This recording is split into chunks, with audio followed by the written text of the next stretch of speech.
मुख्यमंत्री आणि दोन्ही उपमुख्यमंत्री देखील आज चैत्यभूमीवर येणार आहेत। अजित पवार थोड्याच वेळात चैत्यभूमीवर दाखल होणार आहेत। फडणवीस आणि शिंदे सकाळी 8 वाजता चैत्यभूमीवर येणार असल्याचं कळतंय। डॉक्टर बाबासाहेब आंबेडकरांना अभिवादन करणार आहेत।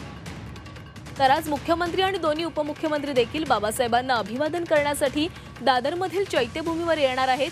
थोड्याच वेळामध्ये अजित पवार या ठिकाणी येतील आणि सकाळी 8 वाजता देवेंद्र फडणवीस आणि एकनाथ शिंदे देखील बाबासाहेबांना अभिवादन करण्यासाठी येतील। तर या संदर्भात अधिक बोलूयात आमच्या प्रतिनिधी मनश्री पाठक यांच्यासोबत। मनश्री, चैत्यभूमीवर कशा प्रकारे व्यवस्था करण्यात आलेली आहे आणि आज अनेक राजकीय नेते देखील या ठिकाणी येणार आहेत। थोड्याच वेळामध्ये अजित पवार देखील तिथे दाखल होतील। सध्या आपण बघतोय की माझ्या मागे अनुयायांची मोठी रांग आहे आणि नेहमीप्रमाणे डॉक्टर बाबासाहेब आंबेडकर यांना अभिवादन करण्यासाठी आज चैत्यभूमीवरती हा भीमसागर लोटलेला आहे। जसं तू म्हणलीस की कालच राज्याला नवे मुख्यमंत्री मिळालेले आहेत, त्याच्यामुळे मुख्यमंत्री, उपमुख्यमंत्री आणि अर्थातच राज्यपाल हे सुद्धा चैत्यभूमीवर बाबासाहेबांना वंदन करण्यासाठी, त्यांना अभिवादन करण्यासाठी येतील।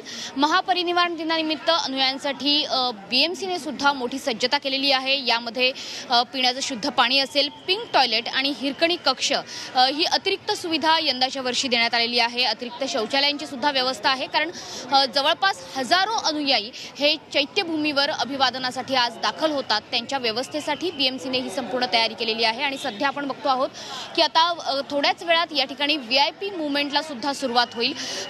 बाबासाहेब आंबेडकर यांच्या स्मृतींना वंदन करण्यासाठी, त्यांना अभिवादन करण्यासाठी राज्याचे नवे मुख्यमंत्री देवेंद्र फडणवीस, त्यासोबतच एकनाथ शिंदे, अजित पवार यांसोबतच राज्यपाल हे सुद्धा या ठिकाणी चैत्यभूमीवरती काही वेळातच दाखल होतील। त्याच्यामुळे एक छोटासा कार्यक्रम सुद्धा, एक प्रशासकीय कार्यक्रम या ठिकाणी आयोजित केला जातो आणि बाबासाहेब आंबेडकर यांच्याविषयीची माहिती पुस्तिका ही सुद्धा प्रकाशित केली जाते।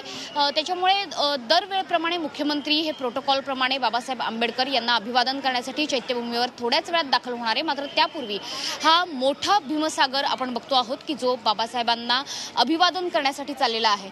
मला सांगा की कुठून आलेला आहात तुम्ही? भुसावळवरून आलात? दरवर्षी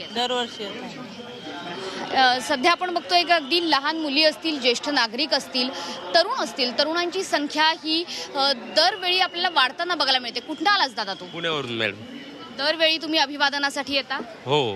राज्याला नवे मुख्यमंत्री मिळालेत कालच, आज सुद्धा ते अभिवादनासाठी येतील। त्याच्यामुळे काय वाटतंय की या सगळ्या भीम अनुयायांसाठी सरकारने काय करायला हवं? तसं काय प्रॅक्टिकली सगळ्या सुविधा दिल्या तरी चांगलेच आहेत। अनुयायासाठी काय, सर्वांसाठी दिलेल्या चांगल्याच आहेत। सगळे नागरिकच आहेत भारतात। तर अशा प्रकारच्या प्रतिक्रिया आपण ऐकतो आहोत। त्याच्यामुळे आज चैत्यभूमीवरती सरकारचे नवे मुख्यमंत्री, उपमुख्यमंत्री हे थोड्याच वेळात दाखल होतील। मनश्री, थोड्याच वेळामध्ये अजित पवार येणार असल्याचंही कळतंय। अजित पवारांसोबत इतर देखील महत्त्वाचे नेते असणार आहेत। कालच जी माहिती मिळाली त्यांच्यासोबत अमोल मिटकरी हे सुद्धा चैत्यभूमीवरती दाखल होतील। काही वेळापूर्वीच ते या ठिकाणी आले होते, या परिसरामध्ये आलेले होते। त्याच्यामुळे एकंदरीतच सरकारचे तिन्ही प्रतिनिधी, तिन्ही चेहरे हे चैत्यभूमीवर आज दाखल होणार आहेत। आज सगळ्यात महत्त्वाचा जो दिवस आहे, जो भीम अनुयायांसाठी महत्त्वाचा दिवस आहे, त्या दृष्टीने आज सरकारची ही खरं तर पहिली सार्वजनिक भेट असेल अशा कुठल्या ठिकाणची। त्याच्यामुळे सरकारचे तिन्ही चेहरे देवेंद्र फडणवीस, एकनाथ शिंदे आणि अजित पवार हे एकत्रितरित्या हे चैत्यभूमीवर थोड्याच वेळात दाखल होण्याची शक्यता आहे। नक्कीच मनश्री, तर सकाळपासूनच सगळ्यांनी रांगा लावलेल्या आहेत। अनेक राजकीय नेते देखील बाबासाहेबांना अभिवादन करण्यासाठी येणार आहेत। धन्यवाद तुम्ही दिलेल्या सविस्तर माहितीसाठी।